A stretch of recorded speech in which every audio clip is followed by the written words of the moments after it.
ওই রাতে যদি হয় আমাদের শেষ কথা, তাহলে কেমন হবে বলো তো? ওই রাতে যদি হয় আমাদের শেষ দেখা, তাহলে কেমন হবে? যাকে নিজের শরীরে রক্ত দিয়ে আটকানো যায় না, তাকে আটকানোর মতো ক্ষমতা এই দুনিয়াতে আর কিছুই নেই।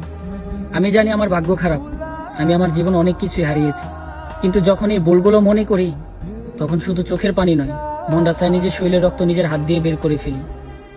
যদি কেউ শুনে নিজের শরীরে আঘাত করেছি, তাহলে হয়তো মানুষ পাগল বলবে, কিন্তু ওই যে একটা কথাই আছে না, যার কষ্ট তার কাছে পাহাড় সমান, অন্যের কাছে তো গল্পই মনে হবে। মানুষ তখনই নিজের শরীরে আঘাত করে যখন নিজের থেকেও বেশি ভালো অন্য কাউকে বাসে, আর সেই মানুষটা যখন না বোঝে।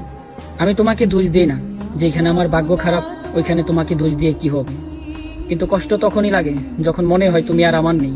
আমি মধ্য পরিবারের সন্তান, জীবনে অনেক কিছু ঘটে গেছে, তবু নিজেকে বাঁচিয়ে রেখেছি, উপরওয়ালা একদিন সবকিছু ঠিক করে দিবে।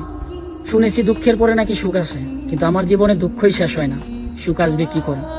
তোমাকে পেয়ে ভেবেছিলাম হয়তো এবার জীবনে সুখে দেখা পাবো, আমি আবারও আমাকে ফিরে পাবো, নতুন করে জীবনটা সাজাবো।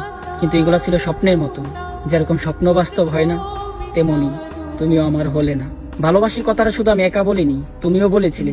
ওই যে একটা কথাই আছে না, গাছে যখন ফুল ফুটে তখন সেই ফুল সবাই নিতে চায়, আর যেহেতু যে একজন নিয়ে নেয়, তখন অল্প একটু ভালোবেসে যত্ন করে আবার ছিঁড়ে ফেলে দেয়। আমিও সেই গাছের মতোই। এখন আমার সাথে কথা না বলে থাকতে